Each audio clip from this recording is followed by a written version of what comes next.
Moi, mä oon Sirke Lohtaja-Ahonen.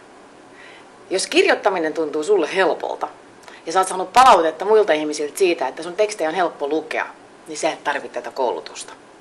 Mutta jos sulla on sellainen olo, että sun on vaikea aloittaa tekstien kirjoittamista ja se koko kirjoittaminen tuntuu vähän takkuselta siinä puolivälissäkin ja sä rupeat muokkaamaan niitä tekstejä kesken kaiken, niin silloin tästä koulutuksesta on todennäköisesti sulle hyötyä.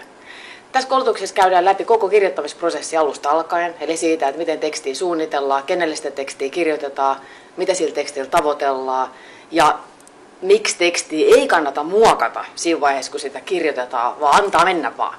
Ja sitten lopuksi käydään läpi vielä se, että miten teksti kannattaa asetella, jotta sä pystyt välittämään sun ajatuksen semmoisellekin ihmiselle, joka sitä ei ole ollenkaan kiinnostunut alun perinkään, koska asettelu vaikuttaa siihen viestin perille menoon hirveän paljon. Tervetuloa!